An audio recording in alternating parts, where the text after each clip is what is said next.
Sud FM informe vite et bien.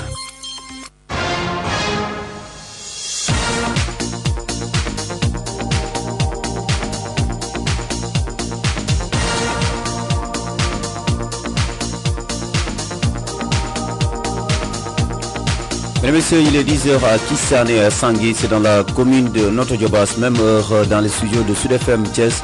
Nous sommes le mercredi 22 juillet 2015. Pape Gueye assure la mise en onde de ce 10h. Babacar Ndao à la présentation. Au sommaire de cette édition, calvaire des sinistrés de Thiès suite aux inondations du 9 juillet dernier au quartier Kermam Elhadj, les victimes haussent le ton. L'entreprise en charge des travaux rassure. Vous aurez un invité croisé, Madame Ndeye Sokhna Ndiéguène et Gata Ndiaye, le directeur des travaux de l'entreprise en charge des travaux de lutte contre les inondations à Thiès. Encore un accident de Jakarta, un individu à bord d'une moto Jakarta répondant au nom de Morsek, âgé de 27 ans, a été repêché hier avec un corps sans vie dans un ravin entre les villages de Sangué et de Kissan. La victime, d'après des sources policières, serait tombée de la moto avant d'atterrir dans le ravin. Elle provenait, cette victime, de Thiénaba à destination de Mbour. Et puis l'affaire de la fraude sur l'état civil à la mairie de Thiès le 27 septembre 2014, le tribunal de Thiès, après son jugement du 30 juin dernier, a prononcé son verdict ce mardi. Prévenu Salou Diop d'Izal Mboro et Ndiaga Fall écopent de 10 mois ferme d'emprisonnement, une peine qui arrive à expiration dans une semaine.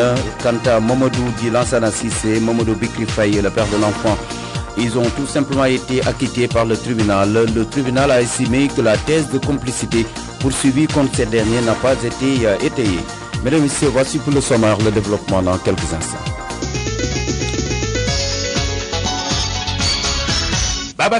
Encore un accident de Jakarta, un individu à bord d'une moto Jakarta en provenance de Thiénaba-Sek pour Mbour, répondant au nom de Morsek, âgé de 27 ans, a été repêché avec un corps sans vie dans un ravin entre les villages de Sangué et de Kissan.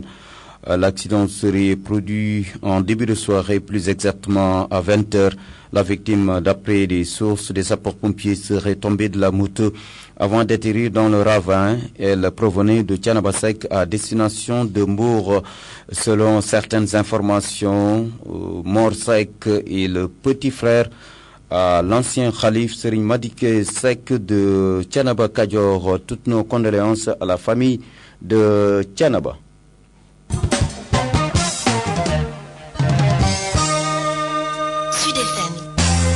Vous avez vu, mes matelas sont là, tous mouillés, mes bagages. J'étais sortie moi-même avec ma famille, logée ailleurs en attendant de faire sortir l'eau et de retourner. Madame Ndeye Sokhna Ndiéguène, une sinistrée du quartier Kermam Elhadj, elle n'a pas encore fini de recenser ses dégâts suite au pluie du 9 juillet dernier enregistré à Thiès. Je suis retournée dans ma maison après avoir évidemment utilisé les moyens du bord. Comme vous le constatez, ma porte donnait vers l'est. Aujourd'hui, j'ai fermé cette porte-là pour ouvrir ma porte en face des cimetières, pour tenter d'éviter le passage de l'eau. Vous avez vu, mes matelas sont là, tous mouillés, mes bagages. Madame Ndiéguène vient de regagner son domicile, mais elle déplore l'indifférence des autorités locales. Je n'ai vu aucun service. C'est un neveu qui m'avait hébergé chez lui. J'avais laissé ma maison à la portée des eaux. Je ne pouvais pas entrer. Il fallait que mes proches, mes neveux et consorts cassent les carreaux pour pouvoir sortir l'eau des chambres pour qu'on puisse réintégrer nos locaux. Les stigmates des eaux de pluie mélangées à celles des fosses septiques inquiètent les sinistrés situés le long du canal de Kermam Elhadj. J'ai essayé avec les moyens du bord de chercher du produit d'une région à une autre d'ailleurs. J'ai pu tirer des produits qu'un ami, un parent m'a offert, n'est-ce pas, pour pouvoir désinfecter les locaux ainsi que quelques-uns de mes voisins pour pouvoir véritablement retourner. Parce que c'était dangereux de retourner comme ça dans ces eaux-là parce qu'on a vécu l'exemple de 2010 et l'exemple de 2007. Des sinistrés qui n'ont que leurs yeux pour pleurer en attendant les prochaines pluies. Parce que nous vivons avec nos enfants, avec nos petits-enfants, mais vraiment, on n'a encore reçu aucun soutien venant des autorités. Pourtant, sur le terrain, l'entreprise en charge des travaux estime avoir bien démarré ses opérations. Gata Ndiaye, le directeur des travaux de l'entreprise Tcheitou. Un soulagement n'est jamais suffisant. Un soulagement n'est jamais suffisant parce que ces travaux, c'est des travaux de soulagement. L'État cherche à soulager les populations qui sont dans les eaux. Mais maintenant, peut-être les grands travaux seront envisagés dans l'avenir. L'État, avec l'entreprise, va se déployer sur le terrain au quotidien pour à chaque fois mettre les populations dans vous êtes là pour combien de temps? Juste le temps d'accompagner les populations par rapport aux inondations de l'hivernage, quoi. Donc vous êtes là pendant tout l'hivernage, c'est bien? Oui, effectivement, nous serons là pour tout l'hivernage. Le temps de vérifier ce que nous avons fait. Si c'est bien fait, s'il n'y a pas de rectificatifs à faire.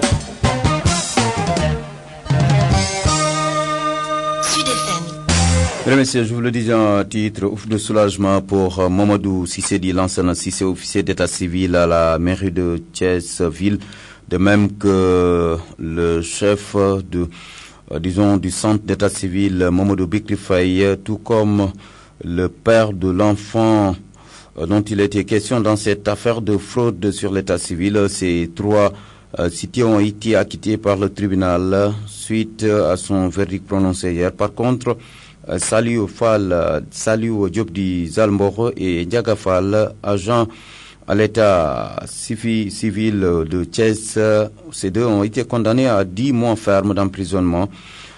La Cour les a reconnus coupables des délits de faux et usage de faux. Une peine qui arrive à expiration dans une semaine. Rappelons que cette affaire remonte au 23 septembre 2014. Le tribunal, donc, qui vient de prononcer son délibéré après son jugement du 30 juin dernier. Et puis, pardon.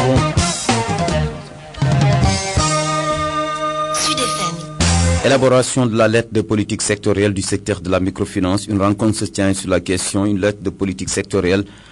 Sur un horizon de 10 ans, l'État veut faire du secteur de la microfinance un moyen d'inclusion pour un développement économique. Mbour Pierre Pouy. Cette rencontre fait suite à la tenue de plusieurs ateliers thématiques sur l'ensemble du territoire national.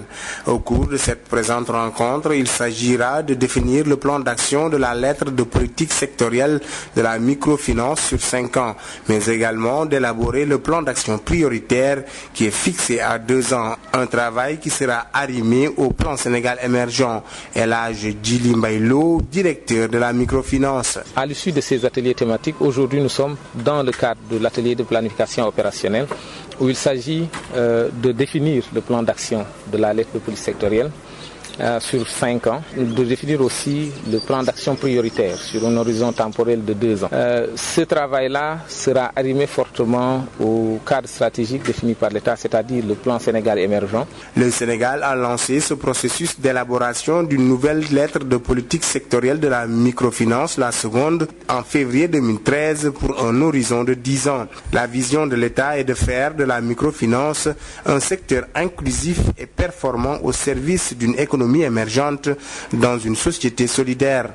Pierre Claver Pouimbo, Sud FM. En sport, l'association sportive française Agir Florival offre plus de 1000 ballons et des équipements sportifs aux écoles de football et aux clubs civils de la commune de Thiès, en gestion dans le cadre des actions sociales et de coopération de l'association et qui vise à soutenir les enfants. Footballeur thiessois Henri Béni, un des éducateurs de l'association Agir Florival, au micro de Matarsan. On pensait que ça allait être très facile, que tous les enfants auraient une paire de chaussures, mais on s'est très vite rendu compte qu'au bout de 2 mois, on n'avait que 20 ou 30 paires. Et donc, on a vraiment utilisé la presse écrite, utilisé la presse télévisuelle. On a contacté tous les clubs aux alentours de chez nous, vraiment pour que tout le monde puisse nous aider à collecter ces chaussures. On a aussi contacté des entreprises qui fabriquent des chaussures. On a contacté des magasins, on a vraiment ameuté tout le monde pour pouvoir collecter ces chaussures. Et donc on a réussi au bout de 6 mois à collecter donc les 1000 paires de chaussures, et je vais même dire qu'il y en a même un peu plus que 1000. On avait un triple projet, donc le premier volet c'était d'offrir 1000 paires de chaussures pour les enfants thiessois.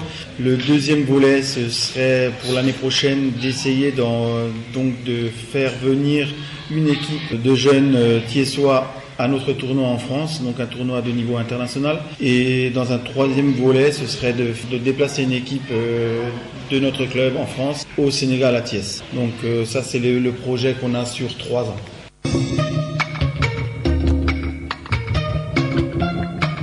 Vous suivez le magazine de la rédaction.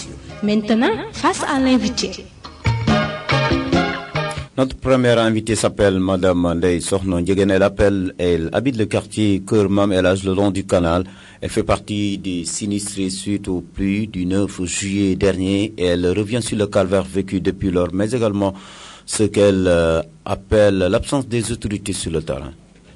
Nous tentons de rendre grâce à Dieu d'abord, parce que c'était pas évident qu'on sorte indemne de cette situation. Donc, nous remercions d'abord le Tout-Puissant. Comme vous l'avez constaté, je suis retournée dans ma maison après avoir évidemment utilisé les moyens du bord. Comme vous le constatez, ma porte donnait vers l'est. Aujourd'hui, j'ai fermé cette porte-là pour ouvrir ma porte en face des cimetières, pour tenter d'éviter le passage de l'eau. Vous avez vu, mes matelas sont là, tous mouillés, mes bagages. J'étais sortie moi-même avec ma famille, logée ailleurs en attendant de faire sortir l'eau pour évidemment essayer de retourner. Donc quand on sort de sa place pour donner cette place-là à l'eau, ça devient inquiétant. Et justement, aujourd'hui, vous avez regagné votre maison, mais dans des conditions quand même qui ne sont pas toutes réunies. Est-ce que vous avez pensé un peu pour améliorer le cadre de vie, à procéder à des opérations peut-être de saupoudrage ou bien de pompage pour un peu respecter le cadre? J'ai essayé dans un premier temps de contacter le maire lors de son unique passage, le maire de la zone nord, de la commune nord. Il était de passage le même jour, il a constaté, il est venu avec 2 conseillers municipaux locaux. Il a vu, il a constaté. Depuis ce jour-là, je ne l'ai pas revu. Mais j'ai essayé avec les moyens du bord de chercher du produit d'une région à une autre d'ailleurs. De la SPA par exemple, j'ai pu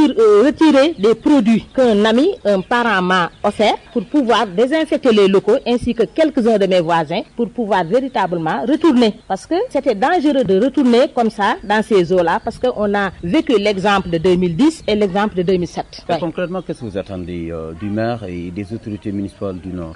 Je ne sais plus parce qu'il fallait commencer par la désinfectation. Malheureusement, ça n'a pas été fait. Le service d'hygiène n'est pas venu ici à Keur Mam El Hadj. L'ONAS, même chose. Alors que dans les autres communes, comme par exemple la commune de zone S, ça a été fait. Le maire a amené le service d'hygiène, ensuite l'ONAS. Mais malheureusement, dans la commune Nord, on a vu une fois le maire, aucun autre service n'était à notre porte. Et justement, la semaine dernière, il y avait une mission de la coordination du projet des logements sociaux et de lutte contre les inondations qui avait été dépêché sur place, annonçant le démarrage des opérations de curage. Est-ce que vous avez senti réellement ces opérations sur le terrain, madame? C'est vous qui m'informez de ça. Je n'ai pas été informé. Je n'ai vu aucun service. C'est un neveu qui m'avait hébergé chez lui. Oui, j'étais chez le fils aîné de mon grand frère. C'est là où j'étais avec mes bagages et mes enfants. J'avais laissé ma maison à la porte des eaux. Je ne pouvais pas entrer. Il fallait que mes proches, mes neveux et consorts cassent les carreaux pour pouvoir sortir l'eau des chambres pour qu'on puisse réintégrer nos locaux. Est-ce à dire que s'il pleuvait aujourd'hui, vous êtes toujours exposés? Nous sommes encore exposés, mais on n'y peut rien. C'est une situation alarmante, vraiment, et très grave, parce que nous vivons avec nos enfants, avec nos petits-enfants, mais vraiment, on n'a encore reçu aucun soutien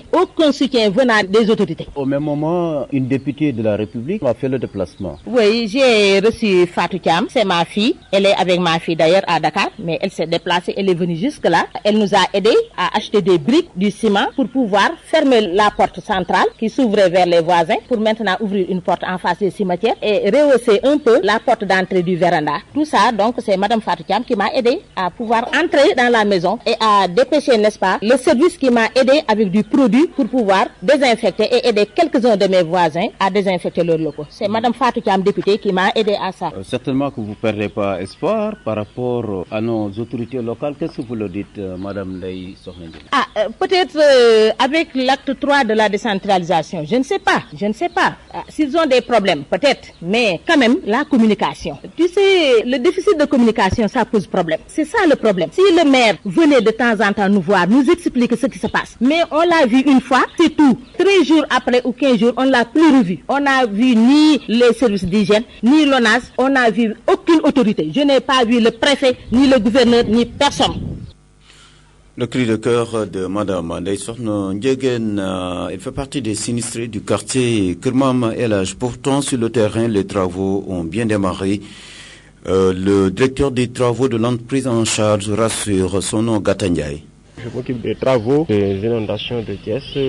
L'entreprise s'appelle Groupe Thiès SAU. On l'avait réalisé l'année dernière, mais ce qui nous concernait l'année dernière, c'était la localité de Nguent qui était inondée. Après, on a gagné le marché. On l'a réalisé avec le concours des populations qui nous ont assistés en nous montrant vraiment les contraintes qu'ils avaient. Bon, là où il fallait intervenir, donc ils nous ont guidés. Au passage, nous le remercions beaucoup pour l'assistance qu'ils nous ont apporté l'année dernière. Cette année, l'État vous a encore renouvelé sa confiance, mais apparemment, c'est sur un rayon un peu plus large. Dites-nous, vous avez commencé les travaux, en quoi concernent-ils? Donc les travaux concernent le reprofilage des eaux qui quittent l'église et qui mènent vers l'exutoire qui est à Tionach, après Nguent, derrière Nguent. Donc le reprofilage de ces eaux, le curage des ponts, le pont qui traverse les deux voies, c'était ça qu'on avait réalisé l'année dernière. Mais maintenant, cette année-ci, il s'est trouvé que le même problème est survenu avec les zones de la chambre de commerce, de l'école Jules Sagna, en passant sous les rails, derrière le supermarché et au canal de Kermamelage. Donc c'est ce qui nous a été rajouté cette année-ci. Et vraiment aussi, je m'en félicite parce que c'était la bonne réalisation de l'année dernière qui nous a valu cette augmentation-là. Et justement, les populations ont été prises de court cette année, des dizaines de millimètres, beaucoup de dégâts, des populations quand même sous les eaux. Depuis le 9, il n'a pas plu à Thiès. Est-ce qu'aujourd'hui, concrètement, les moyens déployés sur place sont suffisants pour enrayer le problème? Un soulagement n'est jamais suffisant. Un soulagement n'est jamais suffisant parce que ces travaux, c'est des travaux de soulagement. L'État cherche à soulager les populations qui sont dans les eaux. Peut-être les grands travaux seront envisagés dans l'avenir. Mais ces travaux, c'est des travaux de soulagement. Donc les moyens ne sont jamais suffisants. Donc mais l'État, avec l'entreprise, va se déployer sur le terrain et au quotidien pour à chaque fois mettre les populations dans Vous êtes là pour combien de temps? Juste le temps d'accompagner les populations par rapport aux inondations de l'hivernage. Donc vous êtes là pendant tout l'hivernage, c'est bien? Oui, effectivement, nous serons là pour tout l'hivernage. Le temps de vérifier ce que nous avons fait, si c'est bien fait, s'il n'y a pas des rectificatifs à faire, s'il y a des améliorations, nous serons sur place pour les réaliser. Est-ce que vous pouvez nous édifier un peu, M. Ndiaye, sur justement la particularité des travaux? Apparemment, la mairie s'occupe d'une partie, vous une autre partie. Concrètement, quelle est la partie qui vous est confiée? Nous, ce qui nous est confié, c'est ce qui concerne l'État. C'est-à-dire le reprofilage des eaux de ruissellement qui quittent l'église, le désencombrement de la voie publique, de la chambre de commerce, de l'avenue qui longe l'école Jules Sagna. C'est l'avenue Ladjor, oui. Et le curage du canal souterrain qui passe les rails et longe l'arrière-cour du supermarché et pour se déverser sur le canal de Kermamelage. C'est ce qui concerne l'État, donc c'est ce qui concerne aussi l'entreprise. Maintenant, les travaux peut-être d'assainissement, de nettoyage, ça relève de la compétence des mairies. Justement, dites-nous, est-ce que vous n'êtes pas confronté à certaines difficultés? On se rend compte que quand même, à peine vous avez démarré ces travaux, mais il y en a qui déversent des ordures. Est-ce que ça complique pas la tâche? Oui, ça c'est le comportement de la population. C'est le comportement du Sénégalais. À chaque fois, ils disent que c'est l'État qui doit le faire. C'est les collectivités locales qui doivent le faire. Mais la mairie, les collectivités locales et l'État le font pour la population. Donc c'est les premiers qui doivent veiller à ça, à l'insalubrité, c'est la population. Donc la population ne doit pas être acteur de l'insalubrité. Qu'est-ce que vous le dites? À chaque fois, essayez de les comprendre, c'est leur niveau. Et leur parler dans un langage modéré pour les dissuader à ne plus faire ça. Babacar Ndao.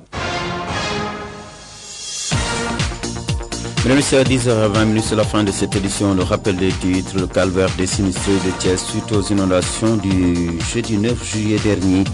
Au quartier Kermamelage, des victimes haussent le ton. L'entreprise en charge des travaux rassure.